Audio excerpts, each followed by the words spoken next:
અમદાવાદથી આવી રહ્યા છે સમાચાર। અમદાવાદના બોપલમાં હિટ એન્ડ રન કેસમાં એક બાદ એક ખુલાસા થઈ રહ્યા છે। બોપલ હિટ એન્ડ રન કેસમાં સૌથી મોટો ખુલાસો, હિટ એન્ડ રનના સીસીટીવી હવે સામે આવી ગયા છે। બોપલ હિટ એન્ડ રનના સીસીટીવી ન્યૂઝ 18 પર છે। આખો આ બનાવ કેવી રીતે બન્યો હતો એ અમે આપને બતાવીએ છીએ। આ તસવીરો જુઓ, જેમાં જોઈ શકાય છે કે બોપલમાં હિટ એન્ડ રનનો કેસ કેવી રીતે બન્યો હતો। અકસ્માત કરનાર કાર ચાલકની ઓળખ થઈ છે। બિલ્ડરનો આ સગીર પુત્ર છે, જેણે આ અકસ્માત સર્જ્યો હતો। 14 સપ્ટેમ્બરનો આ બનાવ છે અને ઘાયલનું સારવાર દરમિયાન મૃત્યુ થયું હતું। બિલ્ડરનો સગીર પુત્ર કાર ચલાવતો હતો। સીસીટીવીમાં આખો બનાવ કેદ થયો છે। આખરે બેફામ નબીરાઓ પર બ્રેક ક્યારે લાગશે, આ મોટો સવાલ હજુ પણ યથાવત છે। અમદાવાદના બોપલમાં હિટ એન્ડ રનનો બનાવ જે 14 તારીખે બન્યો હતો, તેના સીસીટીવી ફૂટેજ સામે આવી ગયા છે। બિલ્ડરનો સગીર પુત્ર કાર ચલાવતો હતો અને તેણે જ આ અકસ્માત સર્જ્યો હતો। તસવીરોમાં જોઈ શકાય છે કે આ અકસ્માતમાં જે વ્યક્તિ ઘાયલ થયો હતો તેનું સારવાર દરમિયાન મૃત્યુ થયું હતું। પોલીસ હવે બિલ્ડર સામે કાર્યવાહી કરશે। તો અમદાવાદના બોપલનો આ બનાવ, આખરે બેફામ નબીરાઓ પર લગામ ક્યારે લાગશે? અમદાવાદ શહેરમાં વારંવાર આ પ્રકારના અકસ્માતના બનાવો વધી રહ્યા છે અને સગીર પુત્ર જ્યારે કાર ચલાવતો હતો ત્યારે માતા પિતાનો પણ અહીંયા એક મોટો વાંક છે કે સગીરોને પોતાની કાર ચલાવવા માટે આપી દે છે, જેમની પાસે ડ્રાઇવિંગ લાયસન્સ પણ હોતું નથી અને ગાડી ચલાવવા માટે આપી દેતા હોય છે। અને આ જ સગીરો જ્યારે રસ્તા ઉપર આ રીતે ગાડી લઈને નીકળે છે ત્યારે અકસ્માત સર્જી દેતા હોય છે। આવો જ બનાવ 14 સપ્ટેમ્બરે અમદાવાદના બોપલમાં બન્યો, જેના સીસીટીવી સામે આવ્યા છે। તસવીરોમાં જુઓ, બેફામ નબીરો કઈ રીતે અકસ્માત સર્જી અને ત્યાંથી ફરાર થઈ ગયો, જાણે કંઈ બન્યું જ ન હોય એમ। અને એક સગીર જે ગાડી ચલાવતો હતો એ બિલ્ડરનો પુત્ર હતો અને જે વ્યક્તિ ત્યાં ઘાયલ થયો હતો તેનું સારવાર દરમિયાન મૃત્યુ થયું છે। સગીરના પિતા સામે હવે કાર્યવાહી થશે।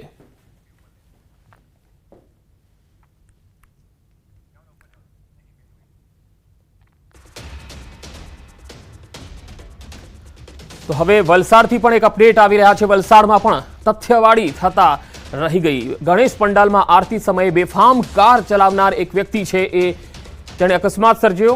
વલસાડમાં ગણપતિ પંડાલમાં ચાલતી આરતી સમયે જ એક મોટી દુર્ઘટના થતા રહી ગઈ। વલસાડના અબ્રામામાં બેફામ દોડતી કાર ચાલકની કરતૂતથી સૌ કોઈના જીવ અધ્ધર થઈ ગયા। બેફામ કાર ચાલકે એક બે નહીં પણ ત્રણ વીજ થાંભલા તોડી નાખ્યા। કાર ચાલક નશામાં હોવાના લોકોના આરોપ છે। રોડની બાજુમાં આવેલા વીજ થાંભલા સાથે અથડાવી અને કાર એક પછી એક 3 થાંભલા જે છે એ તોડીને આગળ વધી હતી। બનાવ જે છે તેને લઈને બાજુમાં મંદિરમાં પણ ચાલતા ભંડારામાં દોડધામ મચી ગઈ હતી। સદનસીબે કોઈને ઈજા કે જાનહાનિ નહીં થતા એક મોટી દુર્ઘટના અહીંયા ટળી ગઈ હતી। પોલીસ અને વીજ વિભાગની ટીમ પણ સ્થળ પર આવી પહોંચી છે અને હવે જરૂરી કાર્યવાહી કરવામાં આવી રહી છે। વાત રાજકોટની। રાજકોટમાં ન્યૂઝ 18ના અહેવાલની ધારદાર અસર જોવા મળી। આખરે રાજકોટ પોલીસે પોતાની ભૂલનો સ્વીકાર કરી લીધો। ન્યૂઝ 18 ગુજરાતીએ વહેલી સવારે 9 વાગ્યે જ સૌરાષ્ટ્ર યુનિવર્સિટી કેમ્પસમાં દારૂની ભઠ્ઠી પકડાઈ હોવાના અહેવાલને સત્યતાને લઈને પ્રકાશિત કર્યો હતો, જે બાદ હવે રાજકોટ પોલીસે પણ પોતાની ભૂલનો સ્વીકાર કર્યો છે। રાજકોટ પોલીસમાં થયેલી એક ફરિયાદે ન ફક્ત રાજકોટ પરંતુ શિક્ષણ જગતમાં હોબાળો મચાવી દીધો હતો। સ્થિતિ એવી બની કે એક ફરિયાદમાં થયેલા ઉલ્લેખથી શિક્ષણ જગત બદનામ થયું। પ્રિવેન્શન ઓફ ક્રાઇમ બ્રાન્ચે ભાંગરો વાટ્યો અને શિક્ષણ જગત બદનામ થઈ ગયું। રૈયાધાર વિસ્તારમાં દેશી દારૂની ભઠ્ઠી ઝડપાઈ હતી અને ફરિયાદમાં સૌરાષ્ટ્ર યુનિવર્સિટીમાંથી ભઠ્ઠી પકડાઈ હોવાનો ઉલ્લેખ હતો।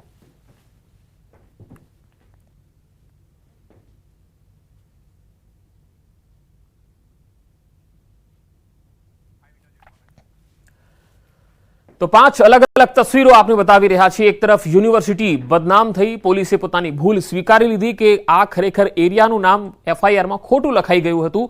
દારૂનું દૂષણ છે એ યથાવત છે, દારૂ પકડાય છે અને દારૂ વેચાય છે, ખુલ્લેઆમ પીવાય પણ છે। ન્યૂઝ 18નો સૌથી પહેલા ખુલાસો, ન્યૂઝ 18 જ્યારે દારૂની ભઠ્ઠી જે જગ્યાએ ચાલતી હતી એ રૈયા રોડ ઉપર પહોંચી હતી, જ્યાં આગળ દારૂની ભઠ્ઠી ધમધમતી હતી અને એફઆઈઆરમાં જે ઉલ્લેખ હતો એ સૌરાષ્ટ્ર યુનિવર્સિટીના પરિસરનો હતો।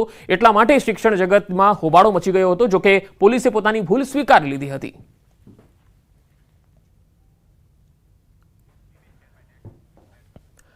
જૂનાગઢ જિલ્લા ભાજપમાં ભડકો જોવા મળ્યો। પૂર્વ કેબિનેટ મંત્રી જવાહર ચાવડાનો આક્રોશ। જિલ્લા ભાજપ પ્રમુખની પ્રધાનમંત્રીને પત્ર લખીને ફરિયાદ કરી। જિલ્લા ભાજપના પ્રમુખ કિરીટ પટેલ અનેક હોદ્દાઓ ભોગવી રહ્યા હોવાનો આરોપ લગાવ્યો। હપ્તાખોરી માટે એક વ્યક્તિ એક હોદ્દાના નિયમોનો ઉલાળ્યો કર્યાનો આક્ષેપ પણ તેમણે કર્યો। જૂનાગઢમાં ગેરકાયદે બાંધકામ કરવાના કારણે પૂરની સ્થિતિ સર્જાઈ હોવાનો દાવો તેમણે કર્યો. જિલ્લા ભાજપ પ્રમુખે કાર્યાલયનું પણ ગેરકાયદે બાંધકામ કર્યું હોવાનો આરોપ છે. પૂર્વ મંત્રી કનુભાઈ ભાલાડા, પૂર્વ પ્રમુખ ઠાકરસિંહભાઈ જાવિયા, પૂર્વ પ્રમુખ માધાભાઈ બોરિયા સહિતનાઓએ ફરિયાદ કરી હોવાનો ઉલ્લેખ છે. તો કિરીટ પટેલ અનેક હોદ્દાઓ ભોગવી રહ્યા છે તેવો જવાહર ચાવડાનો આરોપ છે. પત્ર તેમણે લખ્યો છે પ્રધાનમંત્રીને. જૂનાગઢ જિલ્લા ભાજપમાં હવે ભડકો જોવા મળી રહ્યો છે. જવાહર ચાવડા જે પૂર્વ કેબિનેટ મંત્રી છે તેમણે આ આક્રોશ ઠાલવ્યો છે, પત્ર લખ્યો છે. જિલ્લા ભાજપ પ્રમુખની પ્રધાનમંત્રીને આ ફરિયાદ. કાર્યાલયનું બાંધકામ પણ ગેરકાયદેસર કર્યો હોવાનો આરોપ લગાવ્યો. તો જૂનાગઢ જિલ્લા ભાજપમાં ભડકો જોવા મળ્યો. જવાહર ચાવડાએ જે પત્ર લખ્યો છે તેને લઈને ભાજપમાં વધુ સમૂહસૂત્રું નથી ચાલી રહ્યું એ સ્પષ્ટ છે.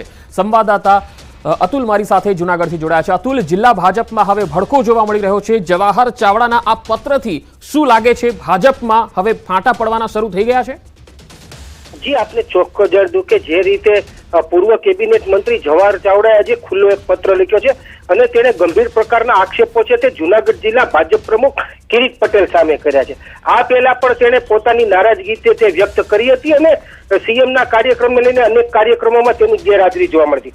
આજે જ્યારે તેણે પત્ર લખ્યો છે તેમાં સ્પષ્ટ ઉલ્લેખ કર્યો છે કે એક હોદ્દો અને એક વ્યક્તિનું જે છે એ સરેઆમ ઉલ્લંઘન થયું છે. બીજી તરફ એને ભ્રષ્ટાચારના આક્ષેપો કર્યા છે કે જે જૂનાગઢ જિલ્લાનું જે ભાજપ કાર્યાલય છે તેમાં પણ મોટો ભ્રષ્ટાચાર થયો છે. ખાસ કરીને જેટલા બિલ્ડિંગો બનાવેલા છે તેમાં કિરીટ પટેલનો હાથ હોય છે અને તેમાં પણ મોટા પ્રકારના દબાણો કરવામાં આવે છે. આવો ખુલ્લો પત્ર લખતા હાલ. જી અતુલ, આભાર સમગ્ર માહિતી આપવા માટે. બનાસકાંઠાના લાખણી એપીએમસીની ચૂંટણી બની છે રસપ્રદ. 14 સભ્યોની ચૂંટણીને લઈને વિવાદ થયો. ભાજપના મેન્ડેટ સામે ભાજપના જ સભ્યોએ મોરચો માંડ્યો. ભાજપે 10 ખેડૂત પ્રતિનિધિ અને 4 વેપારી પ્રતિનિધિને મેન્ડેટ આપ્યા છે. ભાજપના જ આગેવાને સામા પક્ષે ઉમેદવારોને મેદાનમાં ઉતાર્યા હોવાની ચર્ચા છે. ભાજપ વિરુદ્ધ ચૂંટણી લડનારા 8 પ્રતિનિધિ સામે પક્ષે લાલાક કરી છે.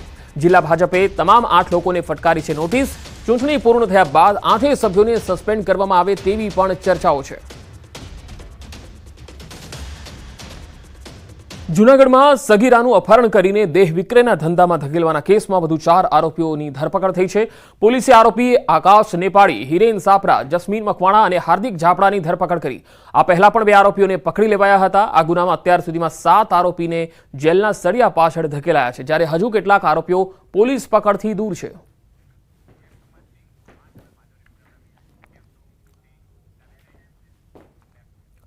અને હવે વાત કરીશું ભાદરવી પૂનમના મહામેળાની.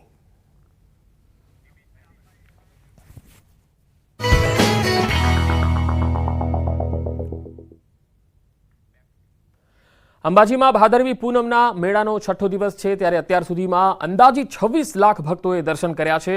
દૂર દૂરથી માં અંબાના દર્શને ભક્તો આવી રહ્યા છે. તસવીરોમાં અમે આપને બતાવી રહ્યા છીએ. ભક્તો માટે દાતા સુધી ભોજન કેમ્પનું પણ આયોજન કરાયું છે. અંબાજી મંદિરમાં શ્રી યંત્ર સ્તુતિ અને મંદિર શિખર પુષ્પ વર્ષા પણ કરવામાં આવી. 2 અલગ અલગ તસવીરો આપને બતાવી રહ્યા છે. પહેલી તસવીરમાં પોલીસનો પણ પહેરો છે અને સાથે સાથે જે પૂજા અર્ચના કરવામાં આવી તેમાં જિલ્લા પોલીસ વડા પણ ત્યાં પહોંચ્યા હતા. તો બીજી તસવીરમાં આપ જોઈ શકો છો કે ભક્તો મોટી સંખ્યામાં માં અંબાના દર્શન માટે ઉમટી રહ્યા છે. અત્યાર સુધીમાં 26 લાખ જેટલા ભક્તોએ માં અંબાના દર્શન કર્યા છે અને હજુ પણ ભક્તોનો ધસારો અંબાજી તરફ જોવા મળી રહ્યો છે.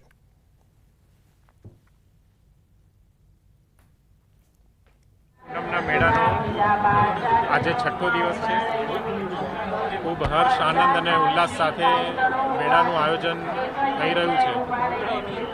અંદાજિત 25 લાખ કરતાં વધારે માઈ ભક્તોએ અત્યાર સુધીમાં માતાજીના દર્શનનો લાભ લીધો છે. આજે 6થા દિવસે જગતજનની માં અંબાના આંગણે શ્રીયંત્ર, સ્તુતિ અને શક્તિનો ત્રિવેણી સંગમ થયો છે. અંબાજી મંદિરમાં નૃત્ય મંડપમાં જે શ્રીયંત્ર પ્રસ્થાપિત કરવામાં આવ્યું છે તે શ્રીયંત્રની સૌ પ્રથમ સ્તુતિ ગુજરાતીમાં આજે જય બોલે ગ્રુપના ભાઈ શ્રી દીપેશભાઈ પટેલ દ્વારા દેવસ્થાન ટ્રસ્ટને અર્પણ કરવામાં આવી છે. આ પ્રસંગે અમારા આઈજી સરની અધ્યક્ષતામાં, આઈજી સરનો કેમ્પ બી અહીંયા જ છે, એમની અધ્યક્ષતામાં આશરે 5000 જેટલા પોલીસ જવાનો અહીંયા ખડેપગે ફરજ બજાવી રહ્યા છે. ખાસ કરીને વાત કરવામાં આવે તો 9 જેટલા સેક્ટર અને 22 જેટલા ઝોનની અંદર પોલીસોની ડ્યુટી તૈનાત છે. અલગ અલગ ટીમોની જો વાત કરવામાં આવે તો 10 જેટલી BDDSની ટીમો, 9 જેટલી QRTની ટીમો, 5 ઇન્ટરસેપ્ટરની ટીમો સતત કાર્યરત છે. અંબાજીમાં દાતા અંબાજી રોડ પર સેવા કેમ્પ શરૂ થયા છે. કપિલેશ્વર મહાદેવ યુવક મંડળ કલોલ દ્વારા સેવા કેમ્પ યોજાયો. બસ સ્ટેન્ડની સામે 33 વર્ષથી અહીંયા કેમ્પ લાગે છે. વર્ષ 1992 થી પૂનમ સુધી અવિરત રસોડું ચાલે છે. 24 કલાક અવિરત લોકોને અન્ન પૂરું પાડવામાં આવે છે.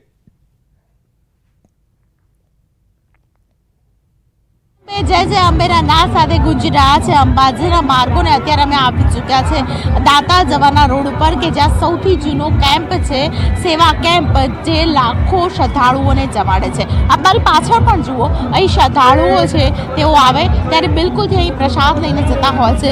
કપિલેશ્વર મહાદેવ યુવક મંડળ કલોલ દ્વારા ખાસ કરીને અહીં પૂનમ સુધી લોકોને જમાડવામાં આવે છે, લોકોને પ્રસાદ આપવામાં આવે છે અને પ્રસાદની અંદર પણ દાળ, ભાત, શાક અને ચોખા ઘેનો શીરો છે તે આપવામાં આવે છે.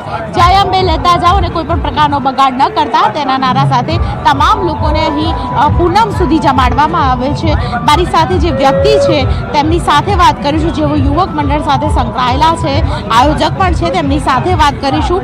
મને કહેશો કે જે અત્યારે આયોજન કર્યું છે આપે, કેટલા વર્ષથી તમે આ પ્રકારે આયોજન કરો છો અને હેતુ શું હોય છે આપનો? આયોજનનું કારણ એવું છે બેન કે છેલ્લા 33 વર્ષથી અવિરત આયોજન થઈ રહ્યું છે. કલોલ કપિલેશ્વર મહાદેવ મંદિરના સાનિધ્યમાં આયોજન થવાનું કારણ એવું છે કે અમારા ગુરુજી જે તે ટાઈમે જ્યારે એમને ચંડી ઉપાસક છે, જ્યારે એ પેદલ ચાલતા આવતા ત્યારે કેમ્પ એવું કશું હતું નહીં. એટલે એમને એવું થયું કે ભાઈ આટલી પબ્લિક આવે છે અને કોઈને કોઈ જગ્યાએ જમવાની વ્યવસ્થા છે નહીં. એટલે એમની એવી પ્રેરણા થઈ. મા ભગવતીના ઉપાસક હતા, રોજ એવરેજ ચંડી પાઠ કરવા પણ પાણી પીતા નથી.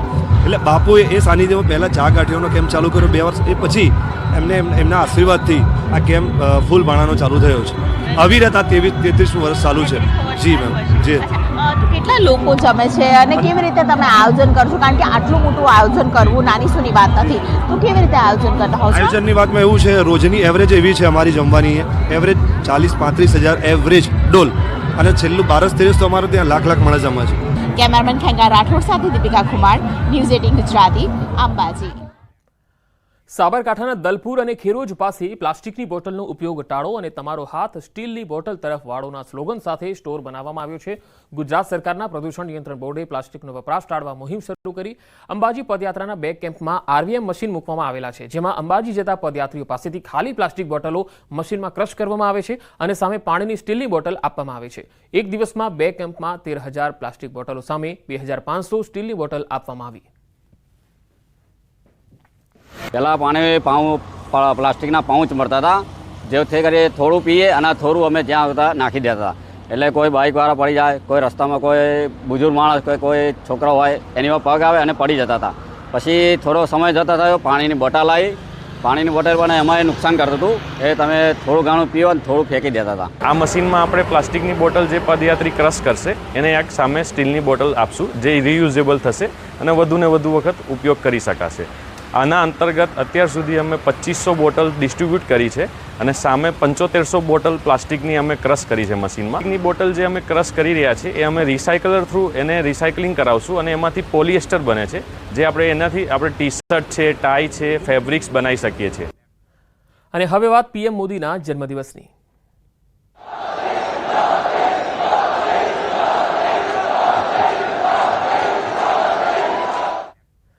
પ્રધાનમંત્રી મોદીના જન્મદિવસની રાજ્યભરમાં ઉજવણી થઈ રહી છે. ક્યાંક વૃક્ષારોપણ, ક્યાંક સ્વચ્છતા અભિયાન, તો ક્યાંક સેવાકીય કાર્યો, હોમ હવન થઈ રહ્યા છે. સુરતના અડાજણમાં રામજી મંદિરમાં સ્વચ્છતા એ જ સેવા કાર્યક્રમ યોજાયો. સાંસદ, મેયર, મનપા કમિશનરે રસ્તા પર સફાઈ કરી અને સફાઈ કર્મીઓનું સન્માન કર્યું. સુરતના પાર્લે પોઈન્ટમાં એક વડાપાવના વેપારીએ પીએમના જન્મદિવસ નિમિત્તે અનોખી સ્કીમ આપી. 50% ડિસ્કાઉન્ટ આપીને 45,000થી વધુ વડાપાવ વેચવાનો સંકલ્પ કર્યો. તો સાબરકાંઠાના હિંમતનગરમાં સાંસદના ફંડમાંથી દિવ્યાંગ બાળકોને સાંભળવાના મશીનની ભેટ આપવામાં આવી. પીએમના જન્મદિવસ નિમિત્તે કેક કાપી દિવ્યાંગ બાળકોને 13 લાખના હિયર એન્ડ ન્યૂ ઇન્સ્ટ્રુમેન્ટની ભેટ આપવામાં આવી, જ્યારે તાપીના વ્યારામાં આવેલા ડુંગર ગામમાં વૃક્ષારોપણનો કાર્યક્રમ થયો. જિલ્લા વહીવટીતંત્ર અને વન વિભાગના અધિકારીઓએ 1001 વૃક્ષના રોપાનું વાવેતર કર્યું. આ તરફ યાત્રાધામ શામળાજીમાં પ્રધાનમંત્રી મોદીના સ્વસ્થ દીર્ઘાયુષ્ય માટે વિશેષ રાજોપચારી પૂજા કરવામાં આવી. ભગવાન શામળિયા સામે ભૂદેવોએ વૈદિક મંત્રોચ્ચાર સાથે પૂજા કરી અને શાળાઓમાં 2000 લાડુનું વિતરણ કર્યું. તો સાબરકાંઠાના હિંમતનગરમાં વન વિભાગના કર્મચારીઓએ 501 વૃક્ષ વાવીને પીએમ મોદીના જન્મદિવસની ઉજવણી કરી. અમદાવાદના પ્રસિદ્ધ જગન્નાથ મંદિરમાં પીએમ મોદીના જન્મદિવસની ઉજવણી કરાઈ. પીએમના 74મા જન્મદિવસ નિમિત્તે જગન્નાથ મંદિરમાં વિશેષ આરતીનું આયોજન થયું, જેમાં શહેર ભાજપના પદાધિકારીઓ, ધારાસભ્યો અને કાર્યકર્તાઓ ઉપસ્થિત રહ્યા. ભગવાન જગન્નાથની આરતી ઉતારી પ્રધાનમંત્રીના સ્વસ્થ દીર્ઘાયુષ્ય માટે પ્રાર્થના કરવામાં આવી. સવારે અંધજન મંડળમાં ત્યાંના વિદ્યાર્થીઓને જમાડી જગન્નાથ ભગવાનની આરતી કરી નરેન્દ્રભાઈ દીર્ઘાયુ બક્ષે, સ્વસ્થ રહીને દેશની વર્ષો સુધી સેવા કરે એના માટે સમગ્ર ભારતીય જનતા પાર્ટી પરિવારે પ્રાર્થના કરી છે. આજે માનનીય વડાપ્રધાનશ્રીની ઉજવણીનું જે અઠવાડિયું ચાલી રહ્યું છે એમાં અનેક સેવાકીય પ્રવૃત્તિઓ, જેમાં મેડિકલ કેમ્પ હોય કે સ્વચ્છતાનું હોય કે ભલે કોઈ પણ પ્રકારની આરતી હોય કે ભગવાનના મંદિરમાં જે કાર્યક્રમ છે એમાં ગાર્ડનમાં વૃક્ષારોપણ હોય, ત્યાં સૌએ સાથે મળીને માનનીય વડાપ્રધાનશ્રીની ઉજવણીના ભાગરૂપે આ સેવાકીય પ્રવૃત્તિઓ કરી છે. તો વડનગરમાં પ્રધાનમંત્રી નરેન્દ્ર મોદીના જન્મદિવસની ઉજવણી થઈ. પીએમના જન્મદિવસ નિમિત્તે વડનગરમાં વિશેષ આયોજન. વડનગરના હાટકેશ્વર મહાદેવ મંદિરમાં વિશેષ પૂજા કરાઈ. પીએમ મોદીના દીર્ઘાયુ માટે વિશેષ પૂજાનું આયોજન થયું. પીએમ નરેન્દ્ર મોદીનું માદરે વતન છે વડનગર.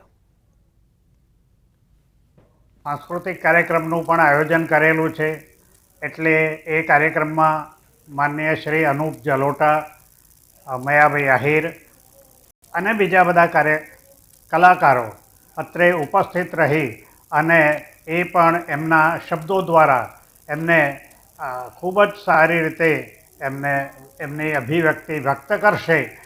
સાથે સાથે અત્રે હટકેશ્વર સંસ્થાન તરફથી પણ આજે ભગવાનની પૂજા વગેરેનું આયોજન કરેલું છે અને એની સાથે ભગવાનનો વિશેષ શણગાર આજે સાંજે એ પણ અત્રે ગોઠવવામાં આવશે. અને હવે વાત વિઘ્નહર્તાની વિદાયની.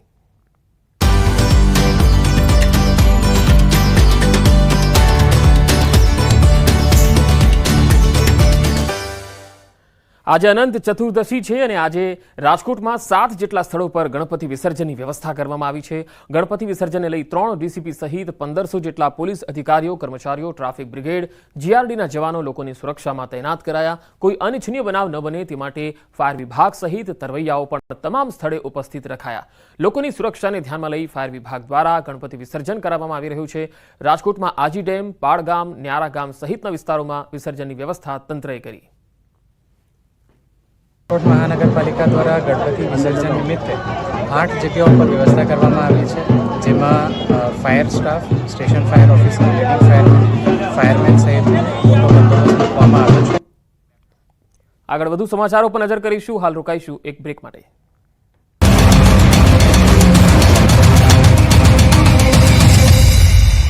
સર, બેરીપુલ 75મા વર્ષની ઉજવણીના ભાગરૂપે ભૂતનાથ મંદિરમાં હવન કરાશે. ભૂતનાથ મંદિરમાં 75 કુંડી યજ્ઞનું આયોજન કરાયું છે, જેમાં પીએમ મોદીના સ્વસ્થ નિરોગી જીવન માટે પ્રાર્થના કરાશે. આ હવનમાં તમામ વર્ણના 75 યુગલો ભાગ લેશે. મંદિરના મહંત મહેશગીરી બાપુએ જૂનાગઢની તમામ જનતાને યજ્ઞનો લાભ લેવા નિમંત્રણ આપ્યું છે. હવે ધોરાજીની સફુરા નદીમાં પણ મગરના ધામા જોવા મળી રહ્યા છે. વડોદરાની વિશ્વામિત્રી તો મગરની નદી છે. હવે ધોરાજીની સફુરા નદીમાં મગરોએ ધામા નાખ્યા. 4 દિવસમાં બીજી વાર મગરે સફુરા નદીમાં ડૂબકી મારતા લોકોમાં ભયનો માહોલ છવાયો છે. ઉપરવાસમાં પાણીની આવકની સાથે ધોરાજીની સફુરા નદીમાં મહાકાય મગર આવી ચડ્યા છે. આ અંગેની લોકોને જાણ થતાં તુરંત વન વિભાગની જાણ કરાઈ હતી. વન વિભાગની ટીમે સફુરા નદી કાંઠે પહોંચી કલાકોની મહેનત બાદ મહાકાય મગરનું રેસ્ક્યુ કર્યું હતું. મહાકાય મગરને ફોરેસ્ટ વિભાગ દ્વારા સલામત સ્થળે મુક્ત કરાયો. મગરને પકડી લેતા લોકોએ રાહતનો શ્વાસ લીધો. ગુરુવારે પણ ધોરાજીના ખાડા વિસ્તારના તળાવમાં મગરો જોવા મળતા સ્થાનિકોમાં ફફડાટ ફેલાયો હતો. ફરેણી રોડ પર આવેલા ખાડા વિસ્તારના તળાવમાં 2 થી 3 મહાકાય મગર જોવા મળ્યા. મગર દેખાતા દહેશતનો માહોલ હતો. ગીર સોમનાથમાં માછલી ભરેલું ટેન્કર પલટ્યું. રોડ પર માછલીની રેલમ છે. ગીર સોમનાથના કોડી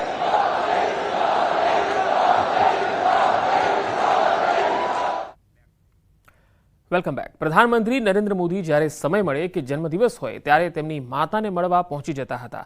અત્યારે હીરાબા ભલે હયાત ન હોય, પરંતુ તેઓએ પીએમ મોદીના દરેક પરિવર્તનકારી નિર્ણયોમાં એક નાગરિક તરીકે સમર્થન આપ્યું હતું. માતા અને પુત્રની જ્યારે મિલન થાય છે ત્યારે પરસ્પર સ્નેહની અદ્ભુત તસવીરો પણ સામે આવી છે. પોતાના પુત્રના સંઘર્ષપૂર્ણ જીવનથી પ્રધાનમંત્રી સુધીની સફર માતા હીરાબાએ એકદમ નજીકથી જોઈ અને કદાચ એટલે જ પીએમ મોદી અને માતા હીરાબા વચ્ચે અનોખું અને મજબૂત બોન્ડિંગ હતું. मैं भी एक सामान्य परिवार से हूँ. मेरे जीवन में मेरे माँ बाप का बहुत बड़ा रोल रहा है. अब जब हम छोटे थे तो हमारा गुजारा करने के लिए अड़ोस पड़ोस के घरों में बर्तन साफ करना, पानी भरना, मजदूरी करना. आप कल्पना कर सकते हैं कि एक मां ने अपने बच्चों को बड़ा करने के लिए कितना कष्ट उठाया. જ્યારે જ્યારે પણ સમય મળે કે જ્યારે જન્મદિવસ હોય ત્યારે તેઓ માતા હીરાબાના આશીર્વાદ લેવા અચૂક પહોંચી જતા. સામે હીરાબા પણ એક સામાન્ય માતાની જેમ પોતાના પુત્રની કાગડોળે રાહ જોતા. જ્યારે માતા પુત્રનું મિલન થાય ત્યારે પરસ્પર સ્નેહની અદ્ભુત તસવીરો પણ સમગ્ર દેશે જોઈ છે. પીએમ મોદી જ્યારે હીરાબાને મળે ત્યારે તેઓ વહાલથી માથે હાથ ફેરવતા અને આશીર્વાદ આપતા. સાથે જ જન્મદિવસે પીએમ મોદીને કંઈક ને કંઈક વસ્તુ જરૂરથી આપતા. જો કે આ વખતના પીએમ મોદીના જન્મદિવસે માતા હીરાબા નથી, પરંતુ માતા પ્રત્યેનો તેઓનો અતૂટ પ્રેમ આજે પણ સંભારણા સમાન વાગોળી શકાય એવો છે. પરિવાર માટેનું એમને પરિવારની સાથે રહેતા નહોતા, પરંતુ એમના જે સંસ્કાર હતા એ આપણે છેક સુધી જોયા. એમના માતાજીને તેઓ મુખ્યમંત્રી હતા એની પહેલાં પણ અને એ પછી પ્રધાનમંત્રી થયા પછી પણ જ્યારે પણ એમનો જન્મદિવસ આવે ત્યારે માતાજીના આશીર્વાદ અચૂક લેતા હતા. તેઓ જ્યાં હોય ત્યાંથી માતાજી ગાંધીનગરમાં હોય તો એમની પાસે આવી જતા હતા અને એમની પાસે જઈ એમના આશીર્વાદ લેતા હતા. એમના માથે હાથ ફેરવે, એમને આશીર્વાદ આપે અને હું માનું છું કે એ એમને વધુ શક્તિ આપતું હતું. આ સિલસિલો એમણે છેક સુધી જાળવી રાખ્યો અને માત્ર એટલું જ નહીં, પણ જ્યારે એમના માતાજીનો દેહાંત થયો ત્યારે પણ તેમણે ખૂબ જ સાદગીથી, દેશના પ્રધાનમંત્રીના માતાજી હતા એટલે નહીં, પરંતુ એમના વ્યક્તિગત એમના માતાજીની જે કંઈ પણ એમને જવાબદારી નિભાવવી પડે અંતિમ ક્રિયાની એ પતાવી અને પછી દેશની સેવામાં તરત જ લાગી ગયા હતા. એટલે એમણે દેશને માટે જીવનને સમર્પિત કર્યું છે, પણ તેમ છતાં તેમના સંસ્કાર એ આપણે વારંવાર જોઈ શકીએ છીએ અને એમણે એમને એ સંસ્કાર અત્યાર સુધી જાળવી રાખ્યા છે અને ભવિષ્યમાં પણ એ વિશ્વને માટે, ખાસ કરીને દેશના લોકો માટે આ એક પથદર્શક બની રહેશે. દેશને એક એવા પ્રધાનમંત્રી મળ્યા છે કે જેઓ અવિરતપણે વિરામ વિના અથાગ મહેનત કરી દેશની સેવા કરે છે. વડનગરમાં સામાન્ય પરિવારમાં જન્મેલા નરેન્દ્ર મોદી બાળપણ અને માતૃપ્રેમ અંગે તેમના મોટા ભાઈ સોમાભાઈ દામોદરદાસ મોદી જણાવે છે કે મારા નાના ભાઈનો માતા હીરાબા સાથે અનેરો નાતો હતો. અત્યારે માતા ભલે હયાત ના હોય, પરંતુ પીએમ નરેન્દ્ર મોદીના મનમાં મા પ્રત્યે અનહદ પ્રેમ છે અને એમની ભાવનાને કારણે જ માતાની સેવા સારી રીતે થતી હતી. આ શબ્દો પીએમ મોદીના મોટા ભાઈ સોમાભાઈ મોદીના છે. મા પ્રત્યેનો પ્રેમ હોય ને એ અક્ષર જ્યારે જ્યારે ગુજરાત આવતા હતા, ગુજરાતના સીએમ હતા તો એ મદનને દર મહિને મળવા જતા હતા. એટલે વિયોગ ઊભો થઈ ગયો બધો.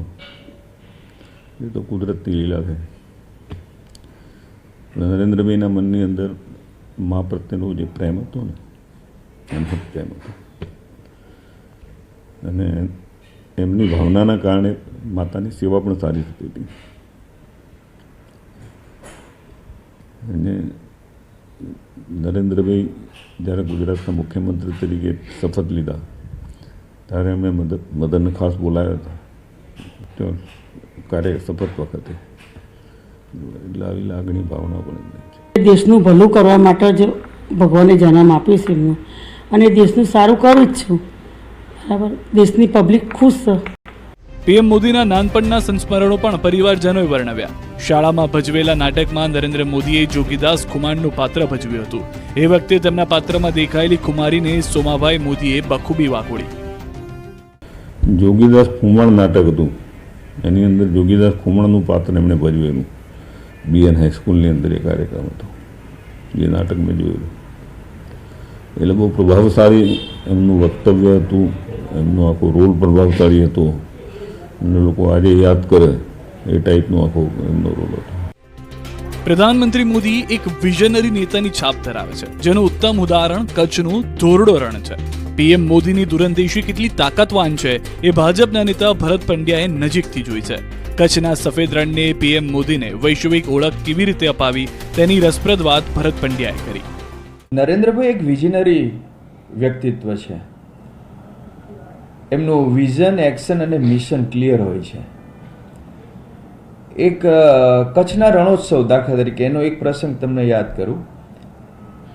વર્ષો પહેલાં જ્યારે મુખ્યમંત્રી હતા એની પહેલાં એ પ્રચારક હતા ત્યારે કચ્છનું રણ એમણે જોયેલું અને એ વખતે એના મનમાં આવી ગયેલું કે આ કચ્છનું રણ જે છે ને એ દુનિયામાં ક્યાંય નહીં હોય એવું આપણા ત્યાં છે. એ વખતે એમને ક્લિક થઈ ગયેલું. મુખ્યમંત્રી બન્યા પછી એમણે માત્ર ને માત્ર દેશના વિકાસને જ પ્રાયોરિટી આપતા પીએમ મોદી સૌના નેતા તરીકે પણ ઓળખાયા. આ અંગે વાત કરતા ભરત પંડ્યાએ જણાવ્યું કે મુખ્યમંત્રી બન્યા ત્યારે સૌનો સાથ, સૌનો વિકાસ સૂત્ર આપ્યું. પીએમ બન્યા ત્યારે સૌનો વિશ્વાસ અને સૌનો પ્રયાસ ઉમેરાયો. આમ 44 વર્ષમાં સૌનો શબ્દ તેમનું કૃતિ અને કર્મ રહ્યું. કાર્યકર્તા એમના ઉપર પત્ર લખતા ત્યારે એ હંમેશા જવાબ આપતા. આમ એમનું પહેલેથી જ જવાબદેહી વ્યક્તિત્વ છે. તો એ પત્ર લખતા ત્યારે નીચે છેલ્લે લિખિતનમાં સૌનો નરેન્દ્ર મોદી કહેતા. એ વર્ષોથી અને આજે પણ તમે સબકા નરેન્દ્ર મોદી, સૌનો નરેન્દ્ર મોદી એ પત્રમાં લખતા હોય છે. હવે તમે જોજો આ સૌનો જે નરેન્દ્ર મોદી છે પછી એ સંગઠન ભારતીય જનતા પાર્ટીમાં આવ્યા તો એ વખતે એક સૂત્ર બન્યું, મારો ભાજપ સારો ભાજપ, મારો ભાજપ સૌનો ભાજપ. એટલે મારો ભાજપ સૌનો ભાજપ એ સંગઠનનું સૂત્ર બન્યું.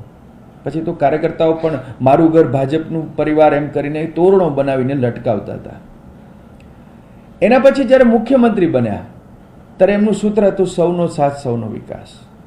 અને દરેકને યોજનાનો લાભ મળે નીચે સુધી એ પ્રકારનું આખું તંત્ર ગોઠવું. એ આપને ખબર છે ગરીબ કલ્યાણ મેળા હોય કે કોઈ પણ યોજના હોય કે દરેકને લાભ મળતો, સૌનો સાથ, સૌનો વિકાસ. પીએમ બન્યા, સૂત્ર ઉમેરાણું. સૌનો સાથ, સૌનો વિકાસ સૂત્ર હતું, સૌનો વિશ્વાસ અને સૌનો પ્રયાસ એ ઉમેરાણું. આ 44 વર્ષ સુધી એ શબ્દ એમનું કૃતિ બન્યો, એમનો વિચાર બન્યો અને એમનું કર્મસૂત્ર બની ગયું. હવે આ શબ્દ પણ ક્યાંથી આવ્યો એ જોજો તમે. આંખ ધન્ય છે એ પુસ્તક જે એમનું છે એમાં એક કવિતાની એમની એક પંક્તિ છે, કોઈની પાસે નહીં લેવું દેવું, કોઈની પાસે નહીં લેવું દેવું, કદી હોય નહીં મારું તારું, દુનિયામાં જે કંઈ છે એ મનગમતું મજિયારું. મજિયારું એટલે સૌનું. આ શબ્દ પણ ત્યાંથી. એટલે એ શબ્દને કેવી રીતે પોતાનો જીવનનો કાર્યમંત્ર બનાવી દે છે એનું આ વિઝનરી પુરુષ જ કરી શકે, બીજું ના કરી શકે.